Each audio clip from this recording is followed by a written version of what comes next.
And we are live. Hello to all my guys, gals, and non-binary pals of audio podcast land, and welcome to another episode of Duskvale, a Monster of the Week actual play podcast. I am your lore keeper, Mikey, who is in charge of running this game of shenanigans. You can follow me all over the social medias at Pop Culture Geek, but I also recommend that you follow all of us collectively at Vibe Tribe Productions, where you want to give us a like, a follow, and a subscribe on the YouTubes to stay up to date on all the actual play podcasts and pop culture podcasts that we got going on. There's something a little bit for everyone, so we're going pretty well for season 2. But as always, I am never alone in my endeavors. We're going to go around and introduce everyone who is here for this session, and then we're going to jump straight into a bit of a recap before we get into tonight's episode proper. So, eeny, meeny, miny, mo, hey, Legend of Zelda boy Dakota, you are the first to go. Hey, I am Dakota Orishiro. I am playing Max Calaveras, the spell slinger for this game. Short, sweet, simple to the point. Love it. Alrighty, next up is Panda. Heyo, I'm Panda. I play the action scientist, mad scientist of the game. Yes, Panda plays Cam, our action scientist. Love it. And of course, last but certainly not least, Jace. How's it going? I'm Jace, or JC Vanguard on TikTok. Tonight I'm playing Mason Smith, the expert, who's a bit of a gruff dumbass. Yes, exactly. That was probably the easiest introductions that we have ever done, and I'm proud of us. Unfortunately, we are missing 3 of our cast members tonight.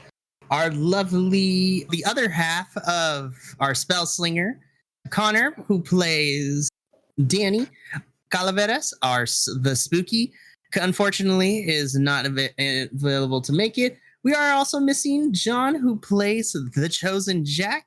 And of course, certainly last but not least, we are missing Sutphin, or actually I could call him Chris in this game since he's the only one, who plays Luther the Wronged. Shout out to all 3 of you gents. We love you. We miss you. Go show them some love all over the internets and all the other projects that they're on.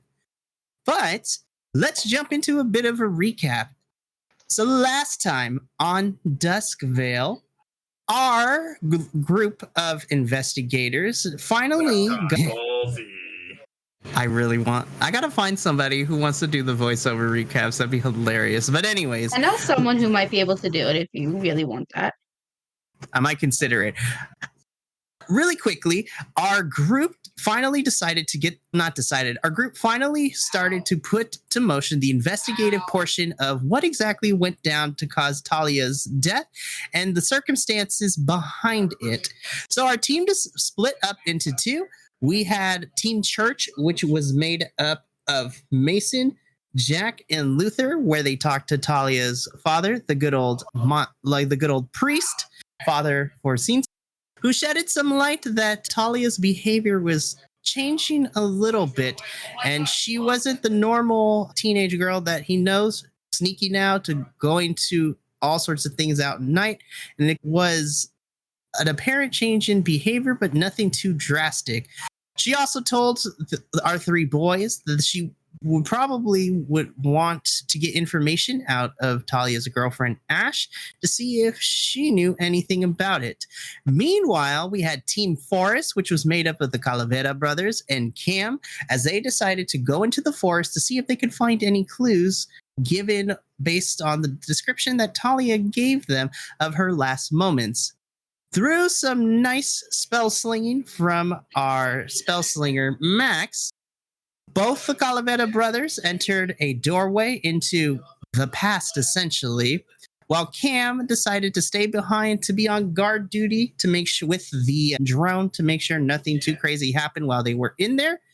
And the Calaveras brothers discovered that Talia seemed to be the victim of some sort of unearthly supernatural monster, as we described it as an ancient Greek monster, which is basically the equivalent of a shadow puppet.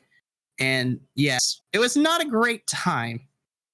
Our 2 teams reconvened, exchanged informations, and upon this exchanging of information, they were all met with Ash, who told the party that if they want answers, they needed to follow her, as she was going to lead them to where Talia led her, which turned out to be the hidden headquarters for Alt Ego, the cult that apparently Talia was involved with before she passed on. After a little bit of discussion, Mason, Max, Danny, Jack, and Luther all decided to head inside to the headquarters to do some investigating, while Ash and Cam decided to be on lookout duty outside, as the team has about 15 minutes to do some investigating before the cult gets back. So let's pick up where we left off. So my cult hideout team, you guys pushed open the kind of doors. So to give a bit of a refresher, so on the outside of the headquarters, this from the outside kind of looks like an unsuspicious kind of like regular large barn door. It's the very stereotypical red painted with the white accents barn doors. But as you open the doors to it, you guys feel that the doors are actually very metallic in nature, which is a little bit odd. And as you open up the sliding doors, you all see that there's more than meets the eye as you take a look into the hideout, and it's very surprisingly large compared to its smaller exterior on the outside.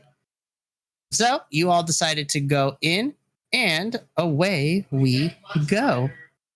So the 5 of you enter in this hideout.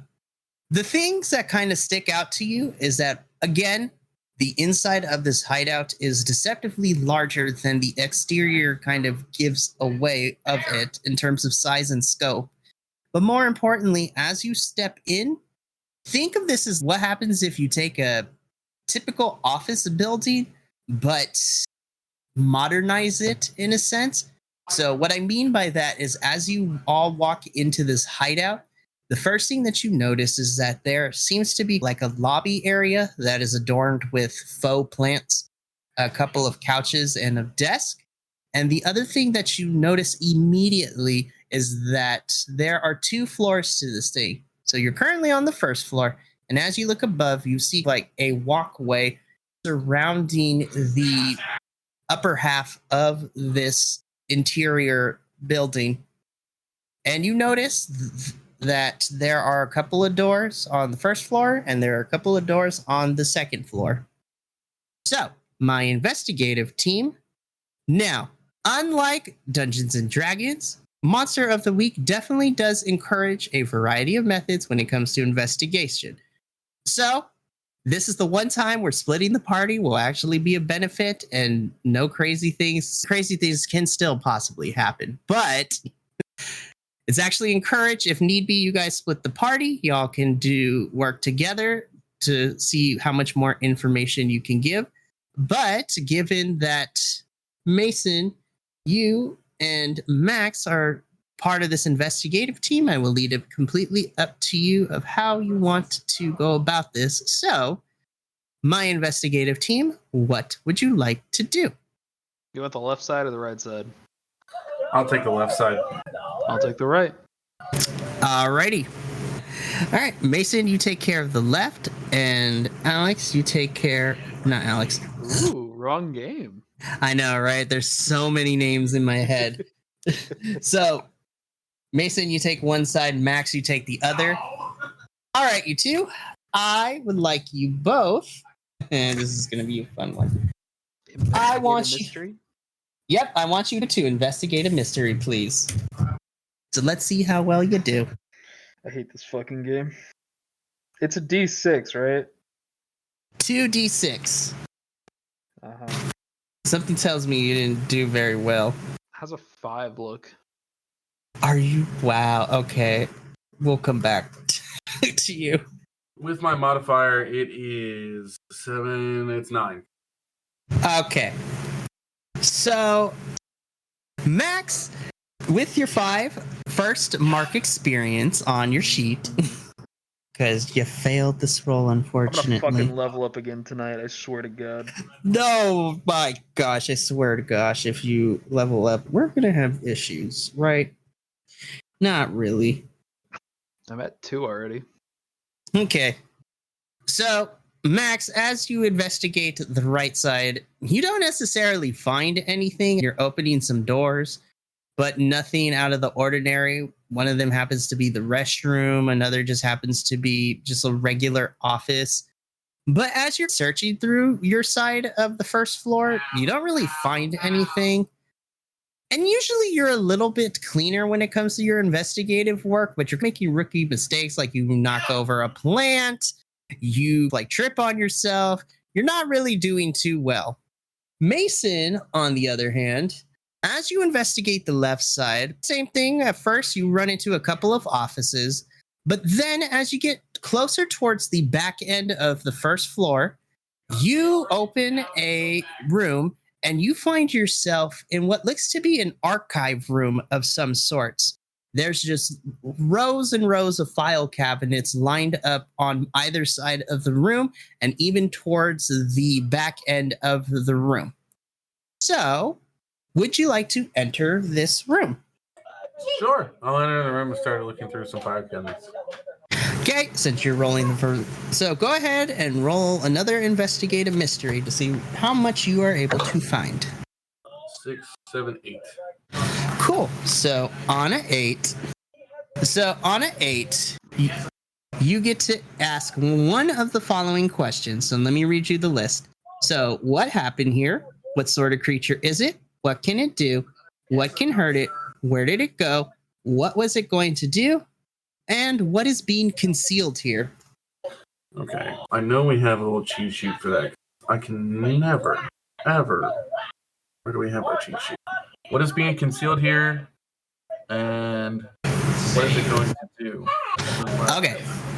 So now on an 8, you are only able to ask one of those two questions.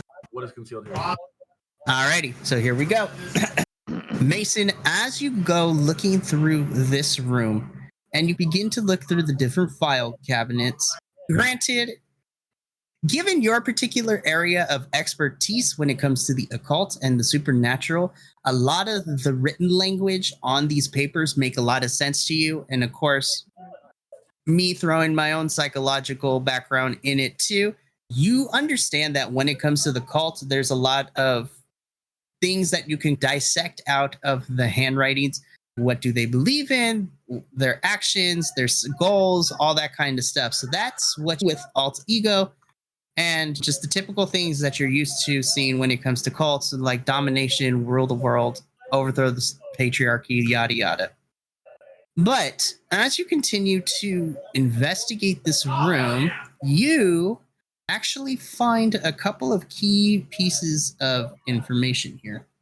So as you are looking through the file cabinets, and I will just tell you, as you're going through these files and you're discerning what is important and what's not, what is being concealed here is the fact that you notice a file that is in a manila envelope, which is a little bit different than what the rest of the files are in. Usually the files are in just your regular, like, very cheaply made paper file cabinet folders. But this one is in a manila envelope, which means do not open, sealed with tape, that kind of shenanigans, as well as 2 other files in similar manila envelopes that just have names written on them.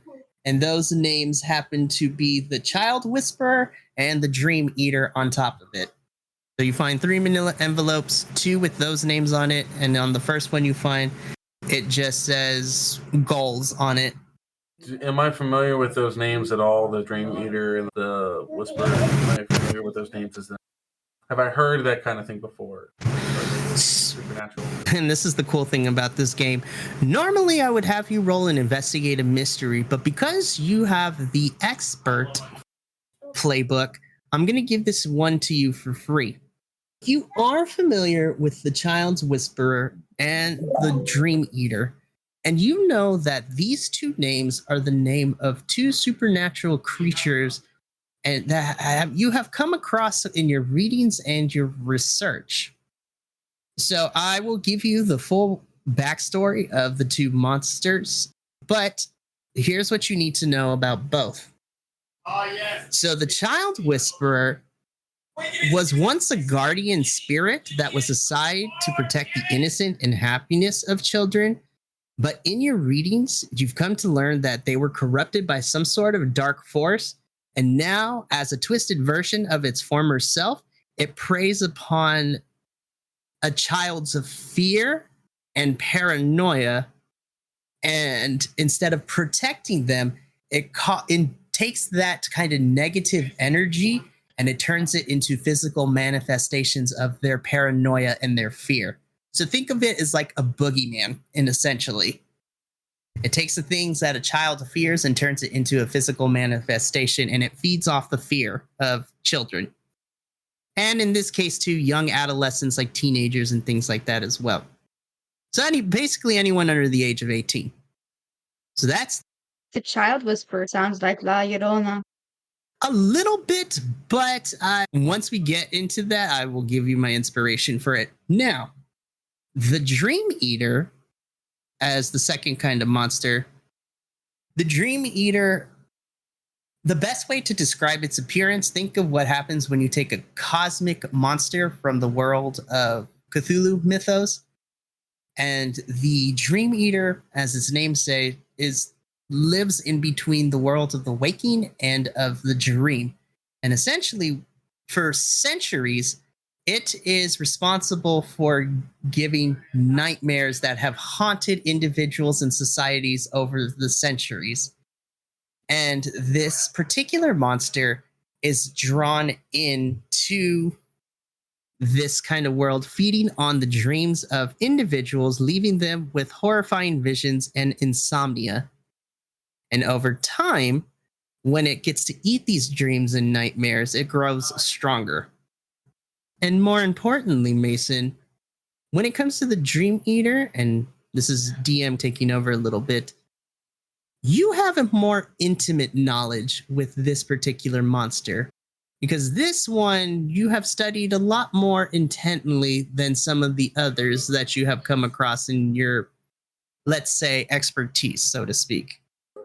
Meaning it affected me somehow, or there was something involved with it that I researched it further. I'll face with that later. Yes. So those are the two monster files. And then the last thing that you find, it just is an envelope that says goals on it.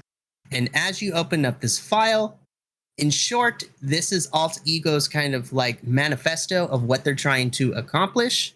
And essentially, in this file, it details Alt Ego's plan in order to break the barrier of something called the transparent sea. And within this plan, it is Alt Ego trying to harness its power for their own nefarious purposes.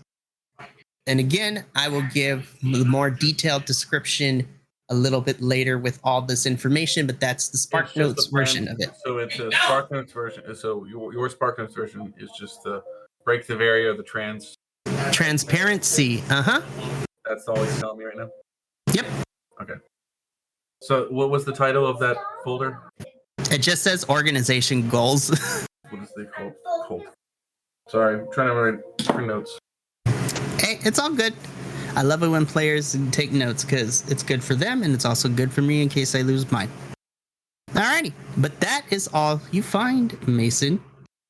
Is there anything else in my hallway? Just that's all I found was this room.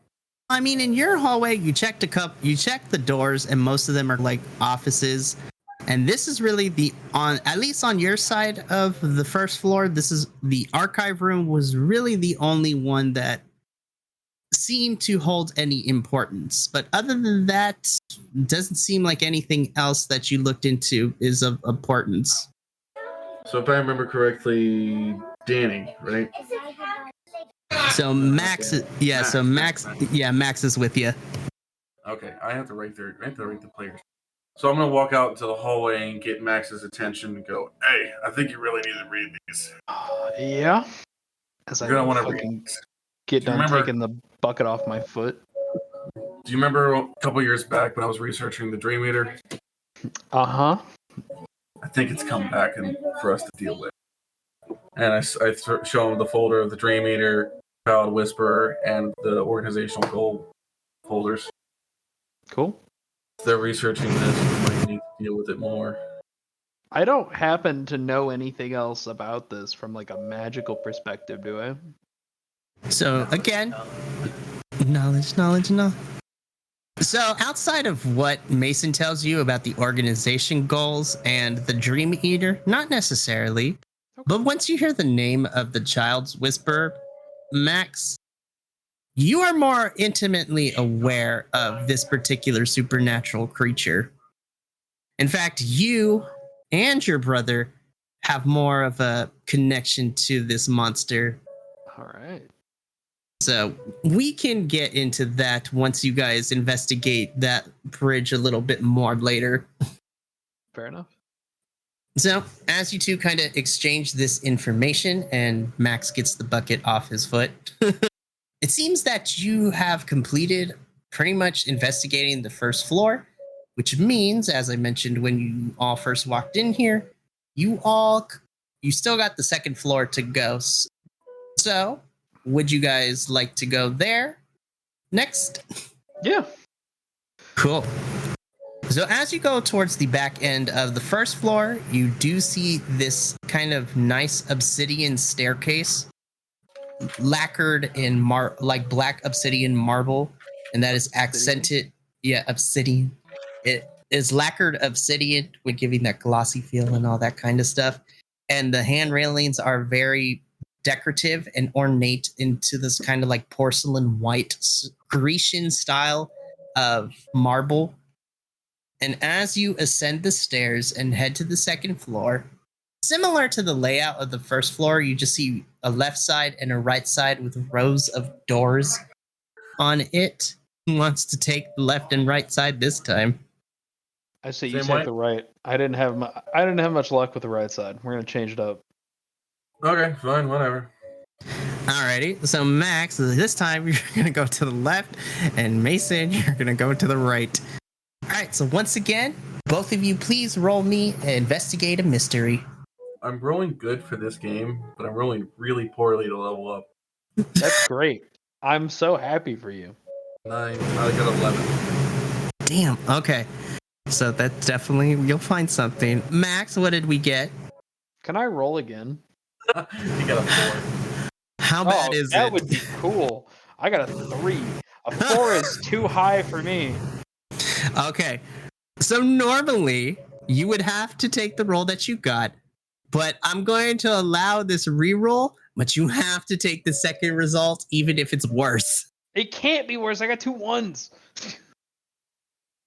It can't be worse. One can fall off and you only have 1 on. Fuck!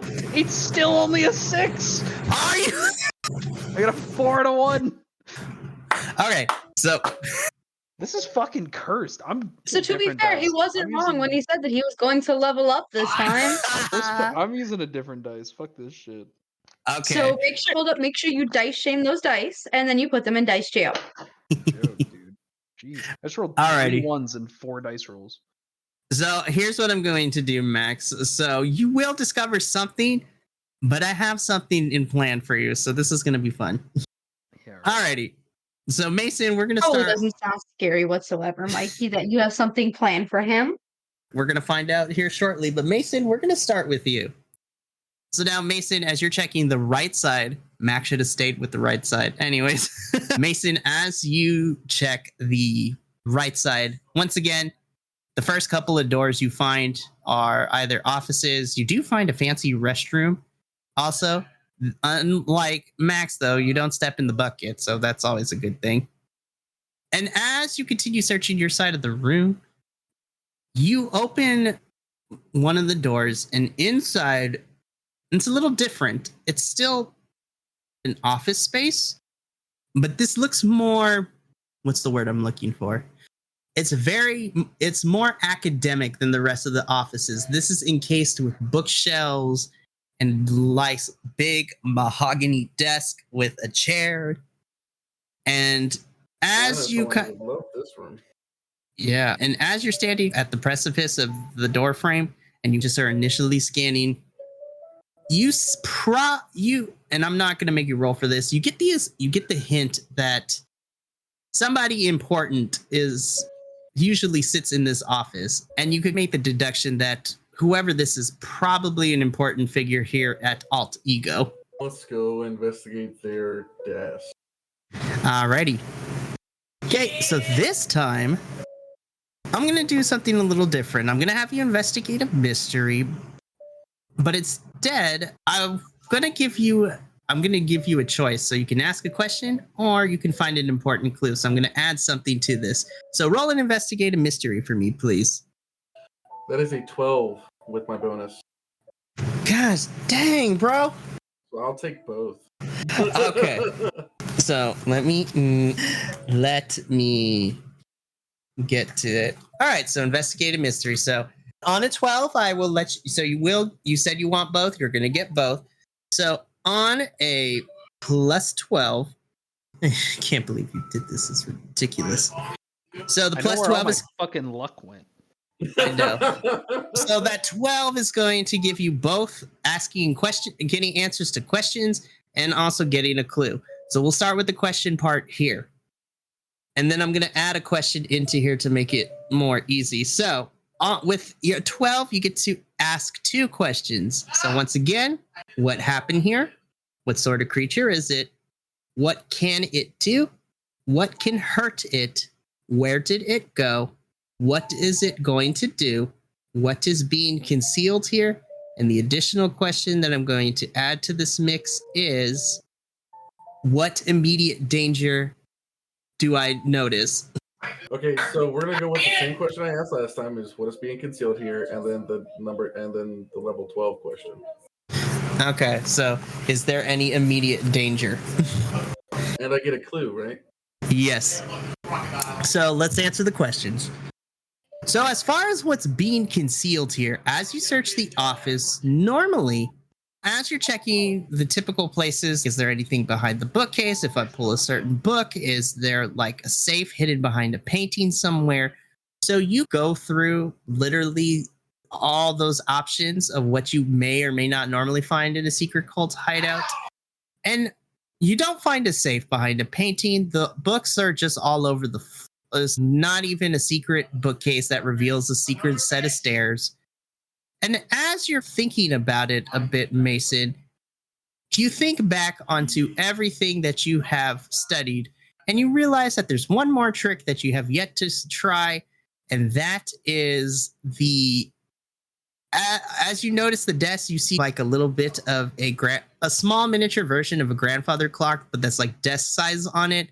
And you know that you take the hands and you begin to push them up to make them both hands be on the 12 to basically symbol midnight. And you hear a click coming from the desk, which opens a hidden drawer compartment from underneath. So that is what is being concealed here, is this hidden compartment.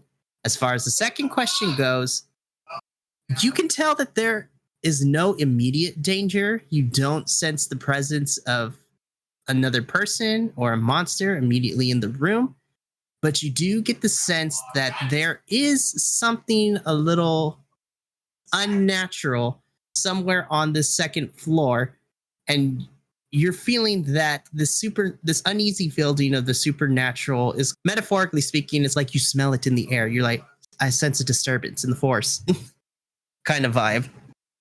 Now, my spidey senses are tingling. Exactly. Now, as far as your clue goes, you open up this compartment, and inside you find this kind of tattered, maroon-colored, leather-bound notebook.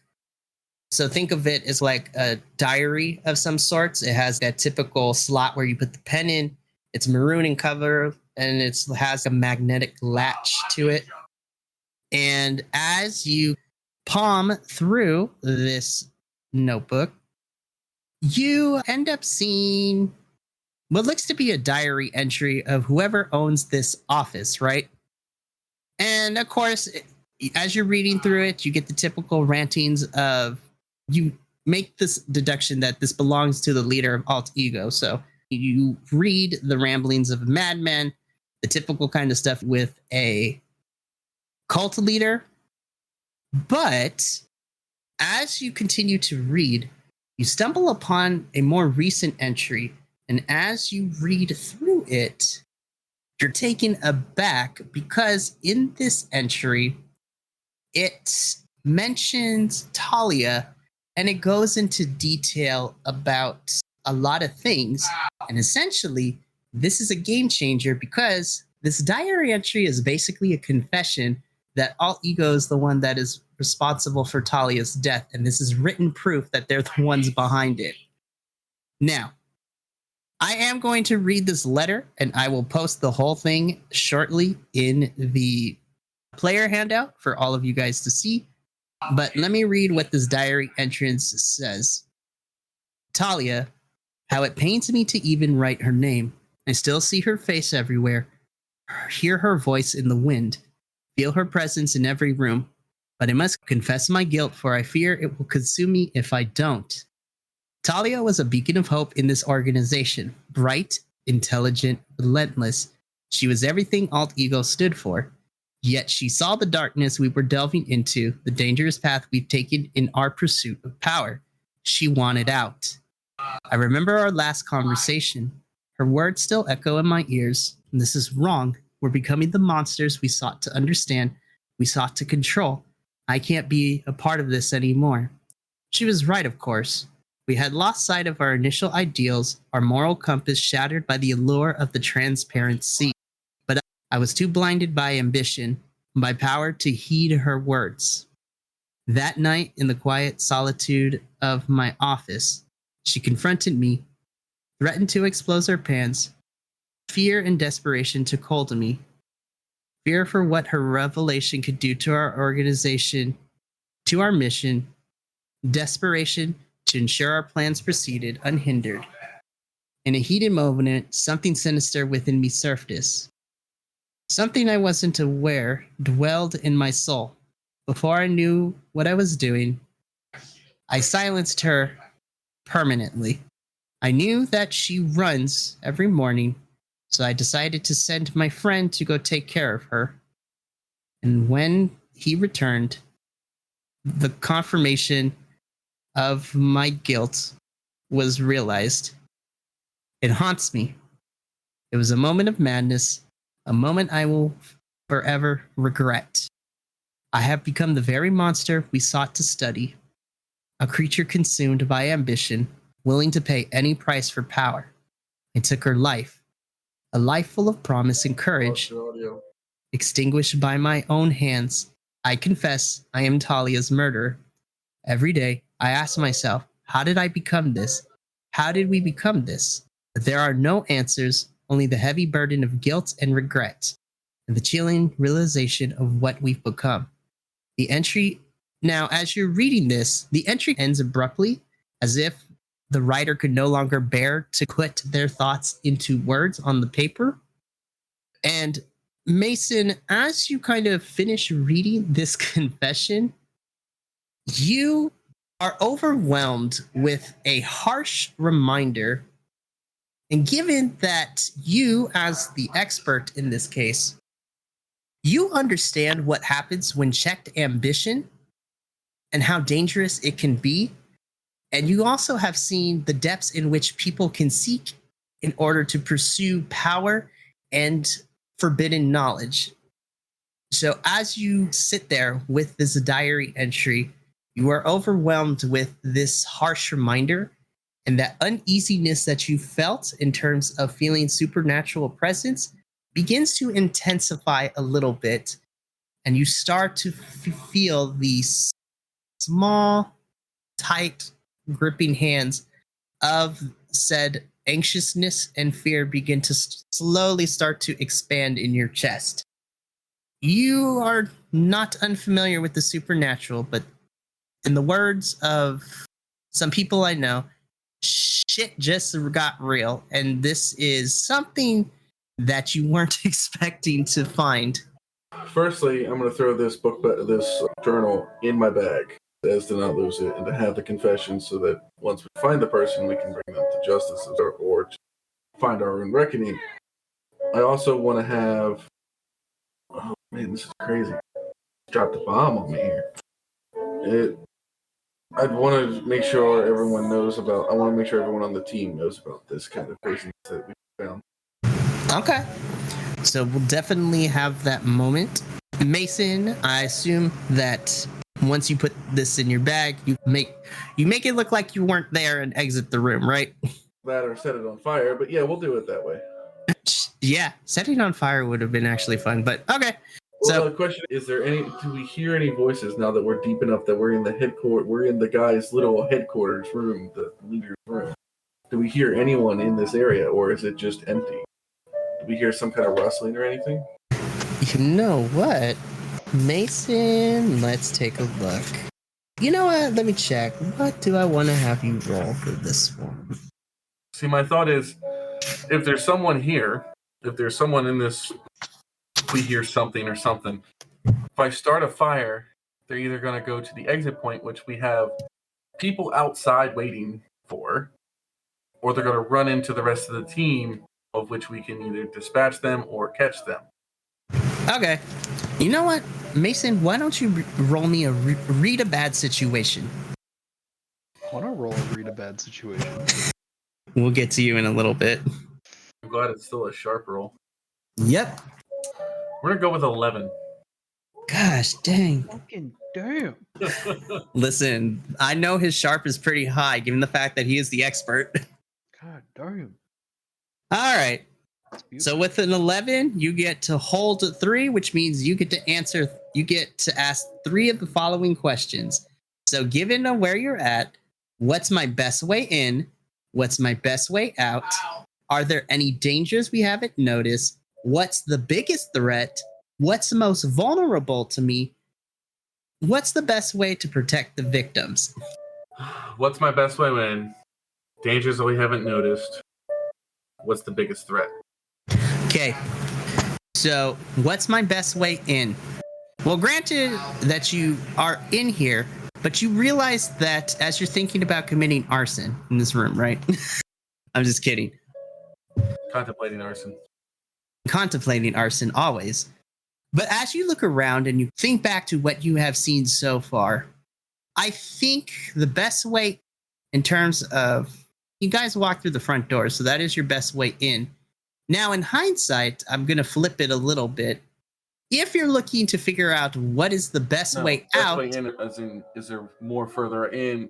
Okay, I see what you mean. Things? Let's think about this. Okay, so as far as the best way in, outside of what you have seen so far, it doesn't seem that there is any other kind of hidden passageway or anywhere deeper. Again, the inside of this barn is deceptively larger than its outside decorations give, but you know what? Instead of, I mean, it is 2 stories. It's got a bunch of rooms, but other than that, you don't sense that there's anything else you could potentially find the further you go in. There doesn't seem to be anything else hidden. Now, granted, some of these rooms are a little bit different than others, but you don't sense that if you continue to go down this hallway, it doesn't seem that you're going to find anything else like secret passageway, or it doesn't really lead you deeper into anything else. So that's best way in. All right, are there any dangers we haven't noticed? So again, at least for you, Mason, you really haven't detected any danger, but you are aware that time is running short, and I put that in air quotes. So you probably realize that you should probably, once you all have conducted your investigation of the second floor, it would probably be in your best interest to GTF up. But immediately, you're not in any danger, but you get the feeling that the longer you linger, more problems are going to start to arise and things are going to get out of hand a little bit. And then, what is the biggest threat? At this particular moment, the biggest threat happens to be the returning cult members that are going to be here in a couple of minutes. So immediately, they're the biggest threat. So this is going to be a lore keeper question to Max. Max, remind me, would you and Danny have shared the information of the Karagiozis or the shadow puppet monster you two saw in your time stop trip into the forest? I think we did at the table at the coffee shop. Okay, I just wanted to make sure, because if that's the case, then that helps me with this answer. So, Mason, you immediately know that the cult members are probably the biggest threat, but based on the information that you received from Max and Danny about what they found in the forest, the biggest threat at this moment potentially is the return of that shadow puppet monster. And it is not going to be pleasant if it catches you. So if y'all don't get out of here shortly, not only do you have a cult you're going to have to fight off, but you potentially have a puppet monster that you're going to need to fight as well. So, being the expert in that I have an armory of weapons and what have you, gizmo gadgets, do I have access to C4 and a detonator? Let me think. Did you say C4 and a detonator? No, tannerite. I said tannerite. Yeah, C4. Oh, great. Let's see. Because if I have access to some kind of explosive charge, I have an idea. Let's see. You know what? Here's what we're going to do. So on your person, no, you don't have C4 and explosive, but because in your haven, you do have the workshop, which gives you the ability to repair guns, cars, and also have access to other gadgets and gizmos. We could say that you have the materials. If you don't have them on hand, you have the materials to build this as well. But it's going to take some time, but we would have to go back to your haven in order to get that squared away. Well, we found out that this is pretty much the headquarters. I have a plan of destruction. I'd rather do that if we come back. But I need to figure out some kind of distraction we can set off to be able to ixnay the Arn Bay. I want to run back to Max and see if he has any ideas on how to get the fuck out of here with the distraction. Alrighty. So you promptly leave. Yep. So you promptly leave this office and you begin to make your way to reconvene with Max. Alrighty. Speaking of which, so simultaneously, as Mason, you went to go to the office. Max, you decided to go in the other direction this time, so you decided to go left. And yeah, you did get to mark experience, so this is going to be fun. Now, as you continue to look through the rooms, once again, you are met with offices. You step in another bucket. God fucking damn it. Motherfucking buckets. Now, here's where that 6 is going to come into play. So as you open another door, it seems that this time luck or the universe taking pity on you has gave you a sign, because as you open one of these doors, you find yourself in what looks to be, you know what, I'm just going to come outright and say it. So as you open this door, you find yourself into what looks to be the sketchiest and most cultist shit that you have seen so far in this building, as you've come upon a obsidian tiled room with obsidian walls, and smack dab in the center of it is an obsidian stone altar. And on top of said altar, there seems to be some sort of transparent glass box on top of it with some sort of gold metallic object inside of this box, as well as a file on top of the said altar. Now, where your 6 comes into, so where the failure comes into play is as you step into this room, you at this point you've taken the bucket off your foot, but you don't put it out of the way, so you trip over the bucket, and as you kind of trip, you enter this room, and just as you enter in, you accidentally trip and fall over yourself, which in hindsight kind of shakes the altar a little bit, and you knock yourself into the altar, where the glass box proceeds to tip over and fall on top of you. So I am going to have you take 1 harm. Okay. So nothing too crazy. He poked you in the booty. Yep. So as you are rubbing your cranium a little bit after getting hit with a glass box, you more come to your senses, and in this lap, you do find this golden object on your lap, as well as the file onto the side of you, as you seem to have knocked both things over. I got skills. Yes, you do got skills. You also have... You're not necessarily... You're not bleeding, but you do take 1 harm because you're going to have a big boo-boo on your head for a little bit. That's what you fucking think. As I stand up and I dust the shoulders off my duster that I wear, I will fucking rub my head and make the boo go away with magic. Okay. I'm gonna cast magic to cure 1 harm. All right, do you need to roll for that, or is that just a given? Yeah, I do. All right, roll me, use magic. Okay, I can't fail. Wait, 7's not a fail, right? No, a 6 or below is a failure. I get 1 glitch on a 7. So it is a 7. So bro, what is happening? You barely pass. I know, right?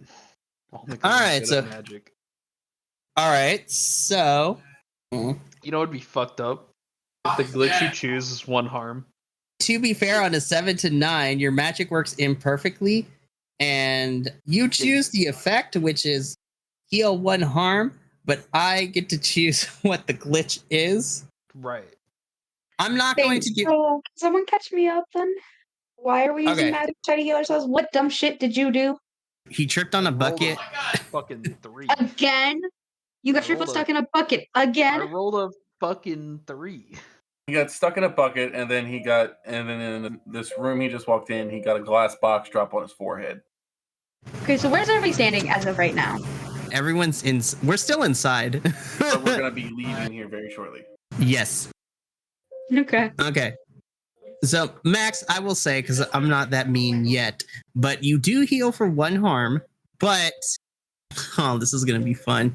There is a problematic... So the glitch I'm going to pick is that there is a problematic side effect. Okay. What's the problematic side effect? So, No. So, here's the thing. And this works out perfectly anyways, but the problematic side effect is as you use your magic to heal the boo-boo on your head, you do heal yourself, but as you are using magic, you notice that the golden object that is laid in your lap also begins to resonate with your magic. And as you are finishing healing that the object is still glowing, and then it glows a large, bright, blinding light in a sense. And as you regain your vision and kind of your eyes adjust back to the normal light setting in this room, you rub your eyes a little bit with one of your hands. And as you take a look on the front side of your right palm, you notice that the problematic side effect is now you seem to have a mark of some sort on your hand. Dope. I get tattoos. Tattoos that may or may not have magical side effects to not only you, but people around you. Oh my god. Just want to let you know that there's a disclaimer here. Some magic will be cause harm or heal you. Some magic will cause you to be a magic lure for this monster that's been chasing, that we're gonna be chasing us here soon enough. Yeah. So, the side effect is that now you have this magical tattoo on your hand. And, you know what? I'm not going to make you roll an investigative mystery for this. The symbol on your hand also happens to match this object that is in your hand that has the same symbol. And as you're taking a look at this object, it seems to be written in some sort of ancient pictographical style language. So not necessarily hieroglyphs, but think of it as, you know what, I'll give this to you because Danny, even though you are an expert when it comes to the arcane arts, Max, dang it. I have too many names to remember, but Max, as you remember, you are a master of the arcane studies, but you also had a little bit of regular studies. Yeah. And I'm just going to give this to you. Oh, you don't want me to roll again? I could roll up like twice tonight. No.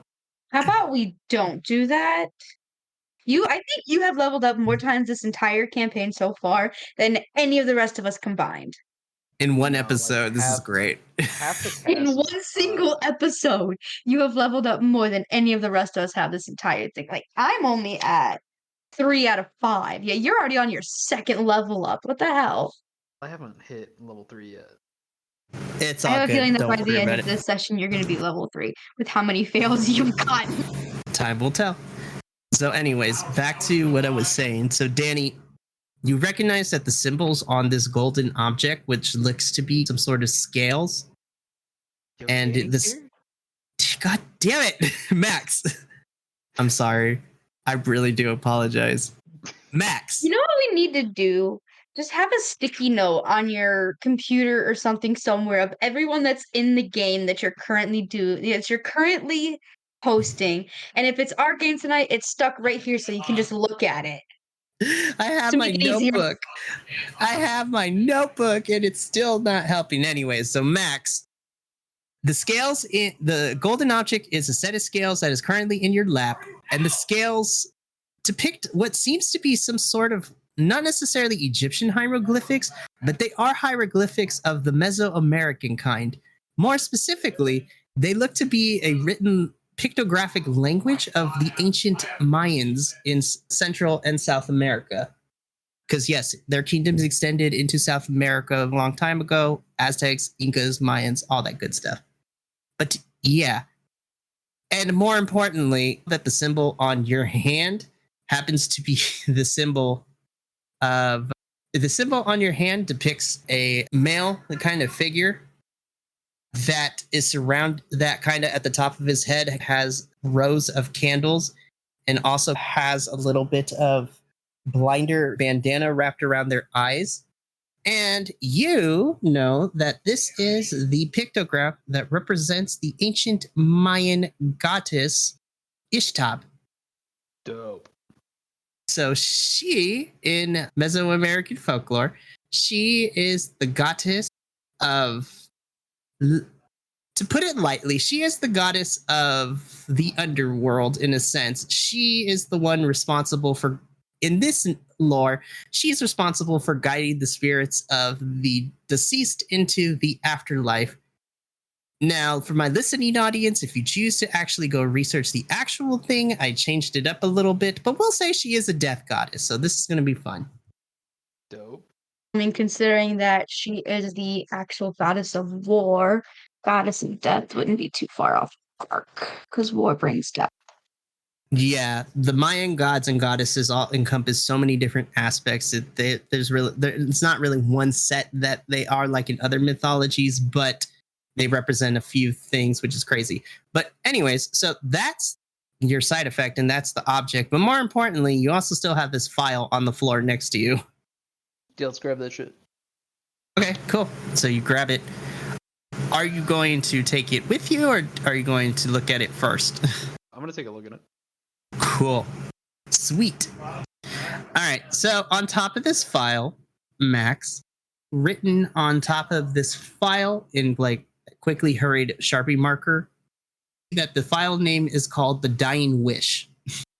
And as you read through this file, the Spark Notes version here is that the Dying Wish seems to be an very enigmatic kind of individual, and that the only thing known about this creature is, for some reason, the supernatural being is benevolent in nature, and the Dying Wish only really appears to individuals on the brink of death, usually granting them one final wish before they pass over to the afterlife. And the other thing that you read in this file is that the Dying Wish is neither good nor evil. It just solely exists to provide solace and closure to those that are facing the end. Dope. So that is what you find in the folder, and now you also have the scale of Ishtar, as well as Ishtar's mark on your hand. Yeah, this seems good. I'll use channel death magic. We'll make like deals. It'll be great. I would just like to state for the record, I do not like where the fuck this lore is going. Although it interests me, I don't like where it's going. Oh, you haven't seen anything yet, so hold on to your pants, kids. It's gonna be a great time. I'm gonna go for Despite the fact that you're pulling from not only Mesopotamian deities for this shit and putting your own spin on pre-existing mythology. I'm gonna Well, go find. Go for it. All right, so Max, you exit this room with the scale and the file in hand, and we will say, Mason, you and Max reconvene. And yeah, so the floor is yours to figure out what y'all gonna do. I got some new ink. I can see that. It's a little shiny. Yeah, it wasn't by choice. Did you do something that you regret? I hit my head a little bit. Went to fix that, and the magic gave me this.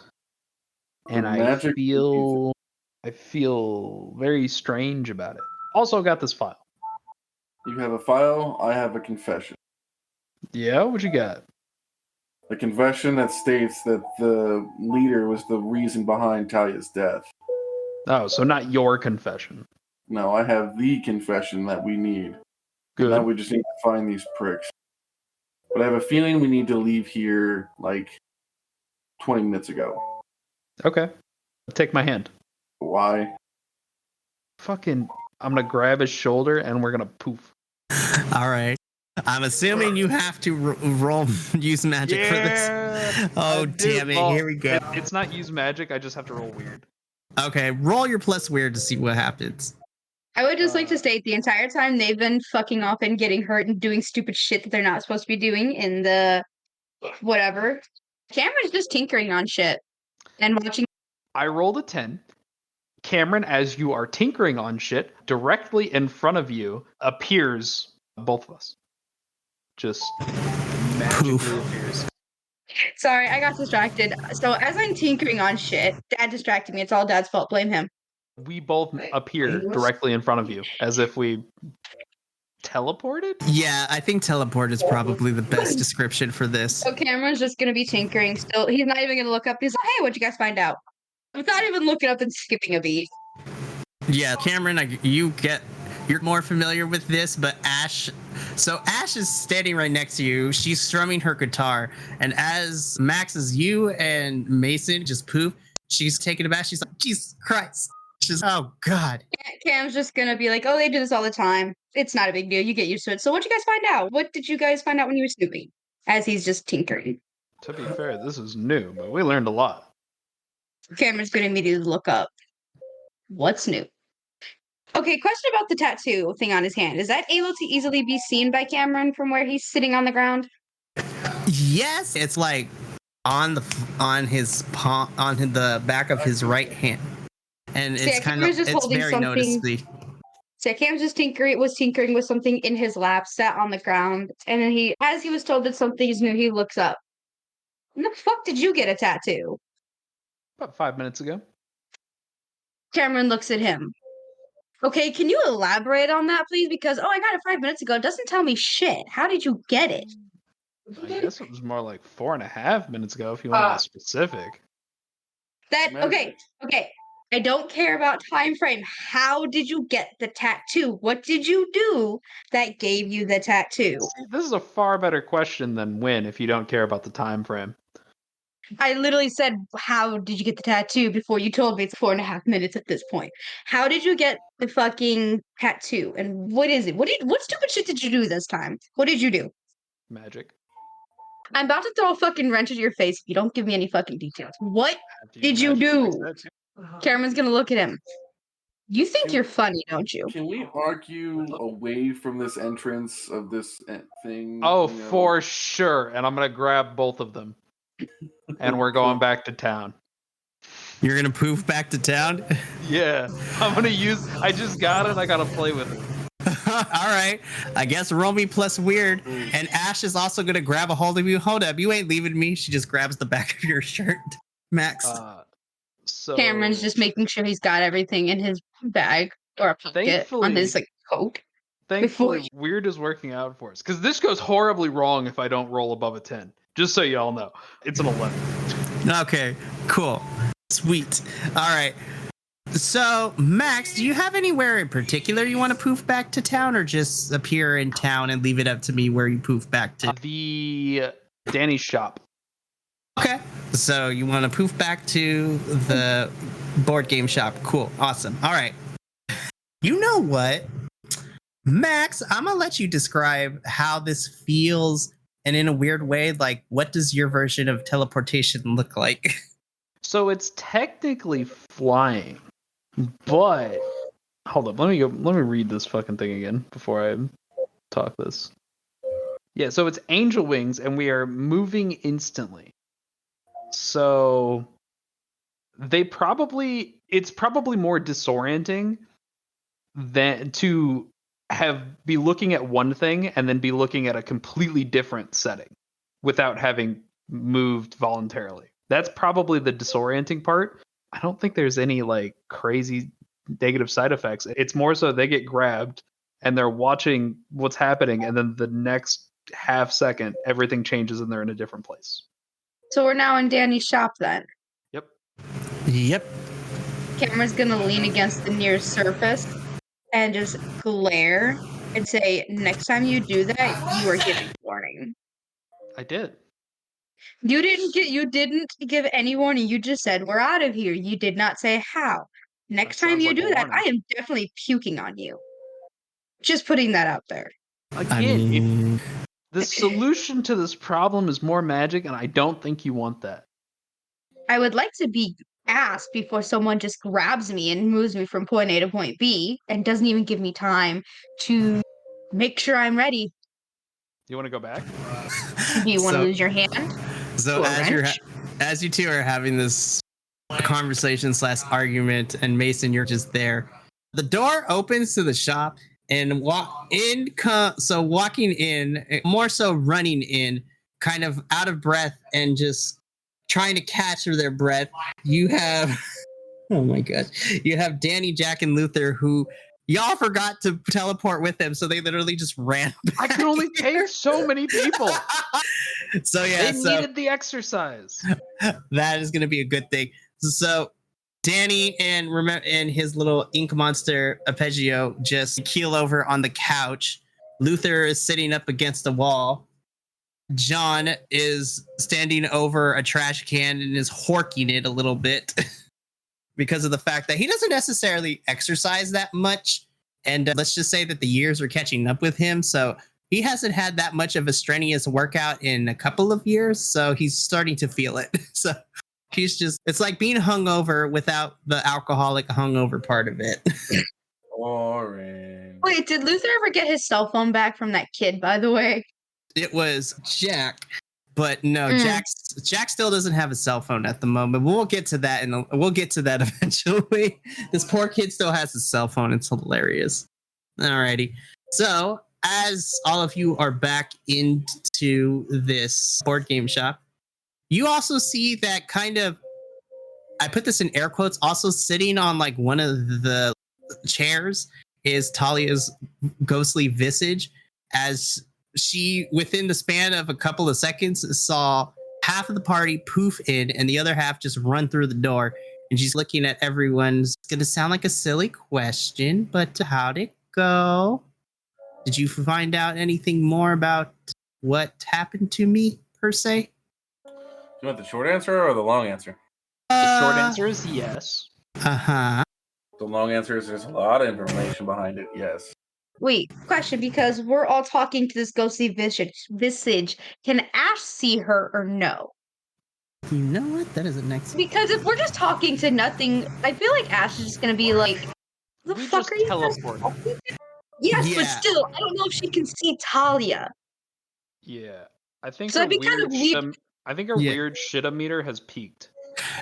Yes, Ash can see Talia's ghost, and it makes sense because remember, Ash is the one that kind of led you to this hideout because she remembered where Talia took her there.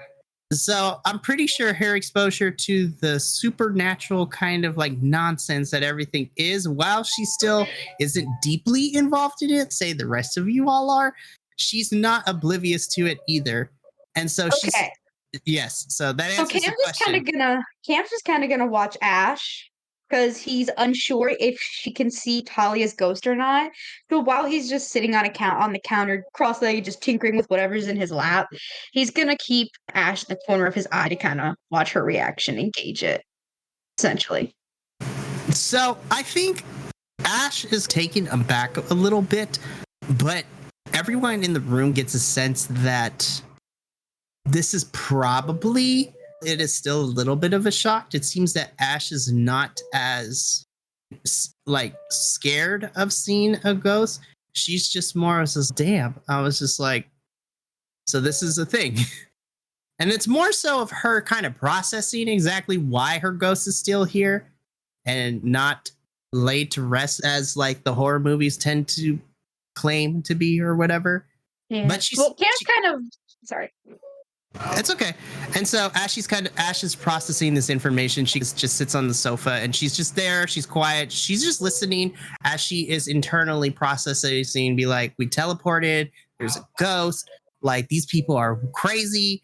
But she's also listening to everyone else. So she's like a non-factor at this point as she's having an existential crisis at the moment.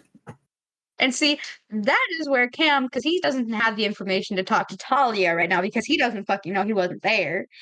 He's gonna just meander over to the sofa and just make sure that Ash is okay because he can probably tell she's having the existential crisis. Yeah, so Cam, you walk over, and in a weird way, like non-verbally, like it's one of those, things. And it's like, you don't even... It's like, I don't have to say anything. It's just exactly. We kind of realize what's happening. So he's just gonna sit next to her on the couch, just kind of make sure she's okay, have the thing that he's tinkering on still, and just casually hand over a granola bar to her, just like holding out a random granola bar. Ash takes the granola bar from you, Cam, and just slowly unwraps it and eats it as this is okay. So while this is going on, we come back to Talia and the rest of the group, right? As everyone's in the same vicinity. So, Max, you had said that the short answer is yes, but the long answer, we found a lot more information. So, Talia begins to say, what exactly did you find and how does it relate to me? We have a confession of your murder, and we found out some things might have been more supernatural than you've led to tell us. What do you mean by that second statement? Apparently, you were the perfect person to be in this cult. You were the epitome of what this cult stands for. And you refused to tell us that you knew more about supernatural or anything could have been more supernatural in your death. Oh, how I've waited for this moment. Mason, as you finish this statement, Talia kind of, you see on her face, and actually all of you see on her face, this kind of slight bit of confusion mixed with a little bit of panic.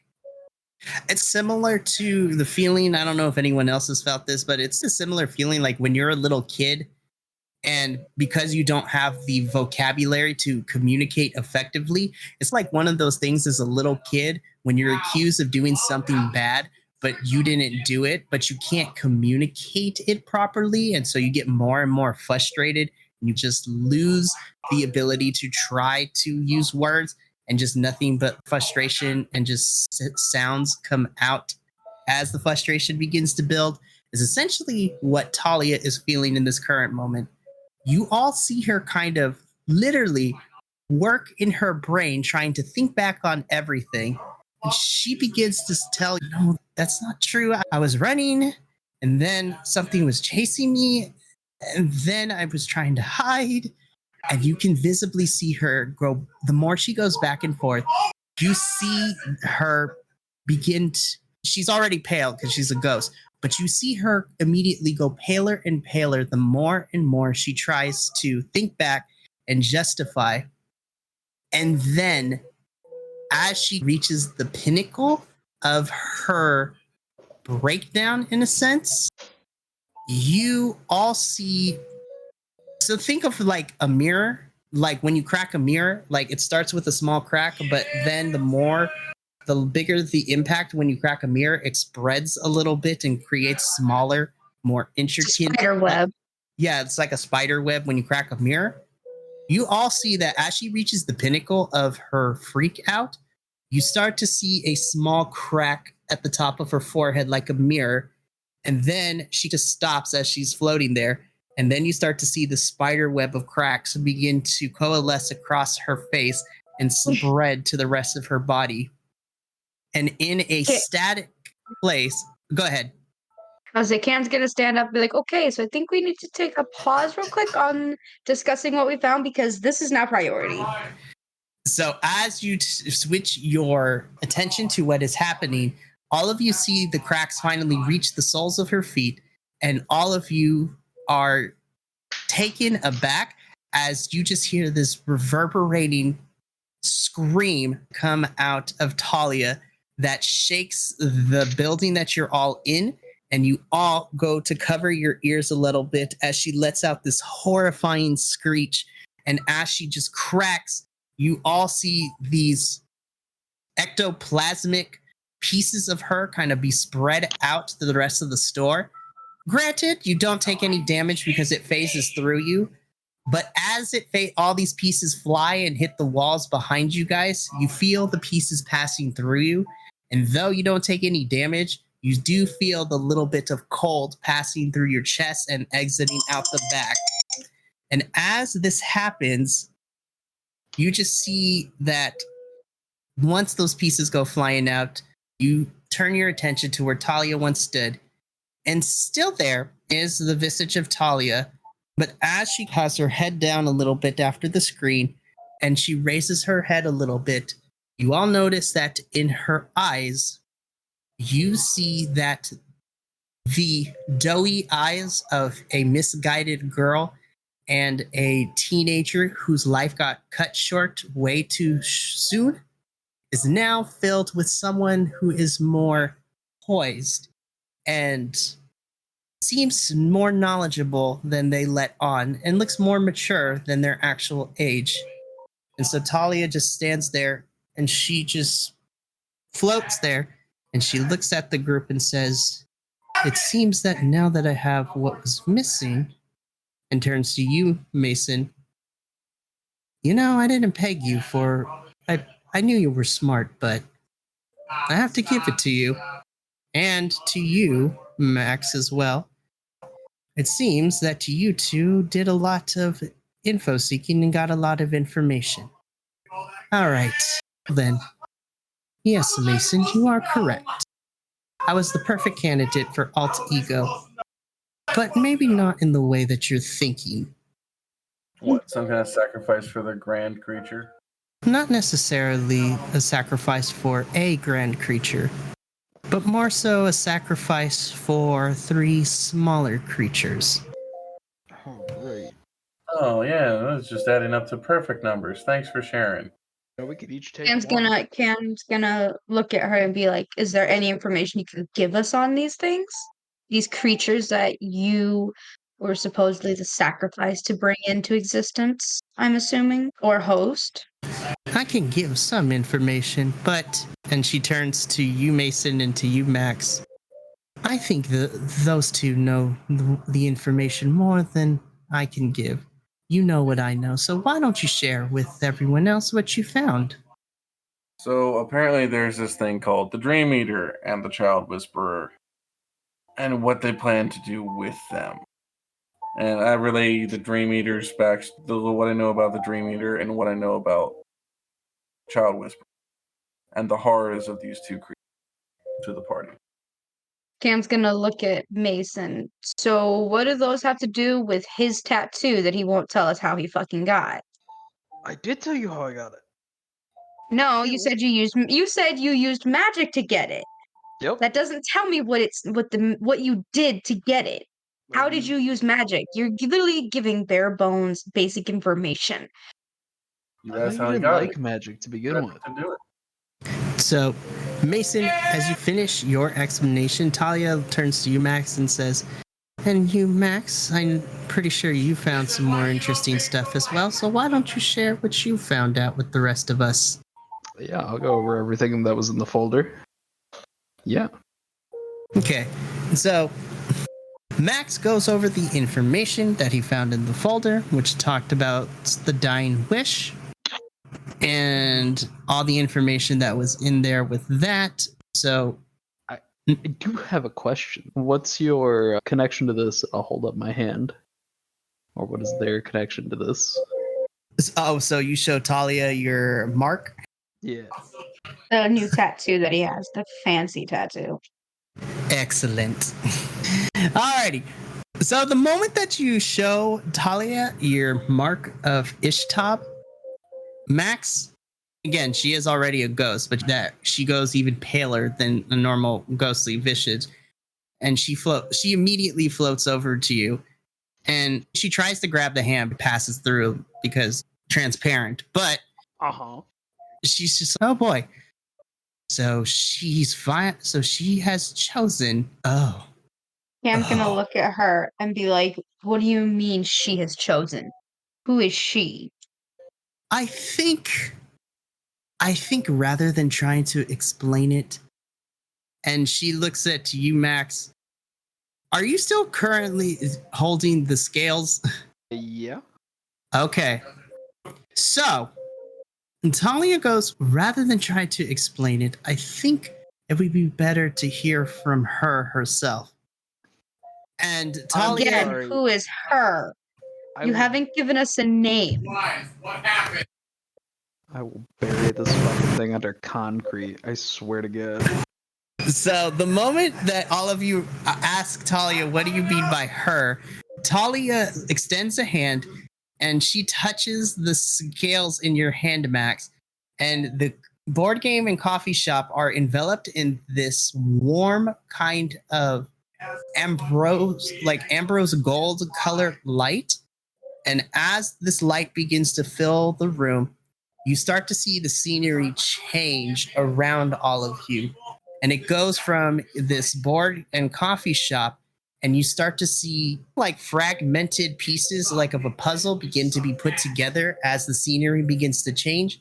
And you all suddenly find yourselves in the interior of what seems to be an ancient Mayan temple.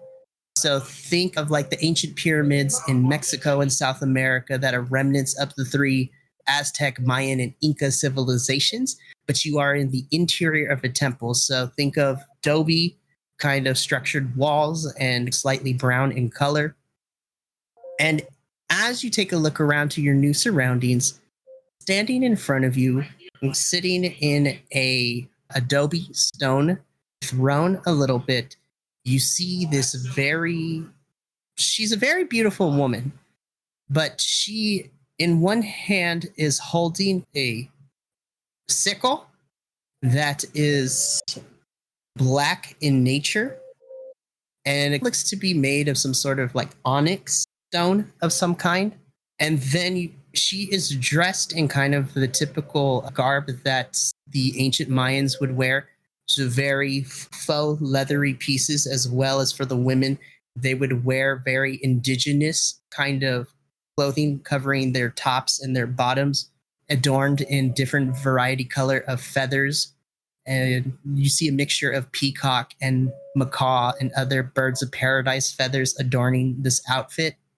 But the most striking feature is that you see that her eyes are covered in this brown fabric. And on this brown fabric, smaller versions of what look to be some sort of Mayan pictographs all over it. And as all of you see this woman in the throne, so to speak, she lifts her head and she's looking directly in your guys' direction.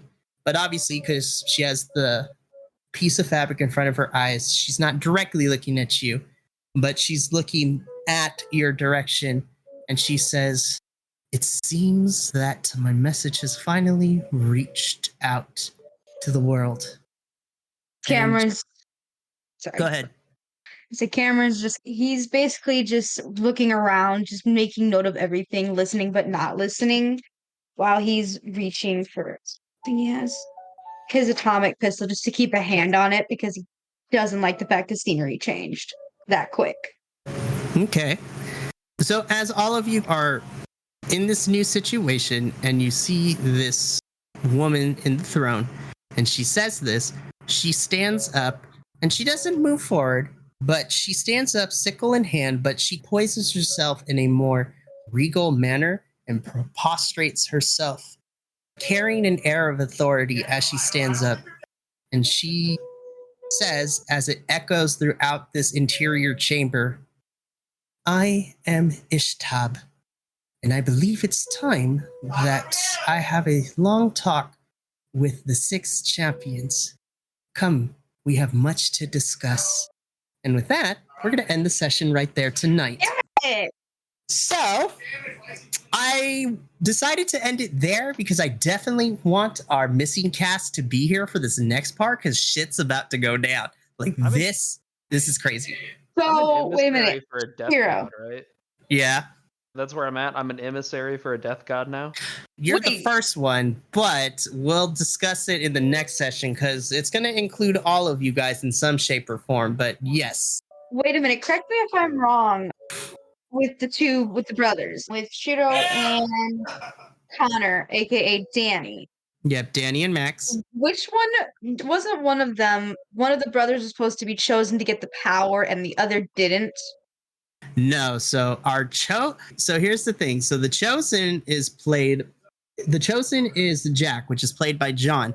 Now, Jack and Max have history about this test where Max failed, but we can go into details about that later. So this is I'm playing off certain histories and just to see how things progress with the stories, but it's about to get juicy. I was gonna say, I remember I thought there was something with the 2 brothers that was of importance. But there's a lot of shit with the 2 brothers. Which we will discover more as this campaign goes on, because I have information from both of them separately and what we came up with character creation, and I'm going to slowly start inserting that as well as everyone else's information as we continue with this. But I will say that this session and the next one we're going to do next time we get together will officially mark the end of this first chapter in this campaign, because moving forward, shit's about to go down. But give me them wrap-up questions. Gimme. Yes. So first off, I just want to say this is all your fault that we're in this realm now. Like what? This is all your fault. Technically, I'm the one that led us here because this is the end goal. Yes, you did. But to be fair, if somebody didn't use their magic and mess with stuff, then they wouldn't have been branded. I wouldn't say branded, but marked, essentially. Debatable, we never would have known what happened. I got death guy. So we'll talk off camera because I will give you a little insight to this. But before we go into our outro, let us ask our end of session experience questions. So, question number 1, did we conclude the current mystery? No. Because we did, because we now have more questions. We still don't know if Talia died. We still don't know what it is that she was supposed to bring into the world or be the host of. No. That's the whole point. What was the initial mystery? Why was Talia dead? So what killed her is the initial mystery, and we figured that out. We did, but we don't have a concrete answer. We just know what may have killed her was one of these 3. I know. Yes. 100%. No, I know what we killed did her. not. No, we did not. Do you want to know why we didn't figure that out 100% for sure? Because she said that there were 3 monsters that she was supposed to bring into existence or be the host of. So, okay, quickly. What the 3rd one is. Really we quick. don't know that that's what killed her. So lore keeper here, right? So let me step in with this because I did explicitly state this. So we did find, yes. So here's the thing. So based on the information that Mason and Max gathered, we know exactly how Talia died. She was killed by this puppet creature. We got a little bit literally saw. Yes, and on top of that, Mason found that out in the journal entry. So we do know what killed her. It was this puppet creature sent by the leader of Alt Ego. So by definition, we did conclude the current mystery, but now there are more questions now that you're all in front of a death card. So that is a yes to that question. Second question, did we save someone from certain death or worse? Nope. technically we did because someone used their magic to heal themselves and got their foot stuck in a bucket. But that's not certain death or worse. So I'm gonna say that's a no for that question. Question Also, 3. Oh, go ahead. The only argument for that would be like we could have died if we stayed, but not really. That is That very one's a fair. no. So that one's a no. Question 3. Did we learn something new and important about the world? Yeah. Yes. I'm an emissary for a death god. You And we are all- so yeah. hung up on that, but to be fair, I mean, we have. We learned. You learned about those 3 creatures too.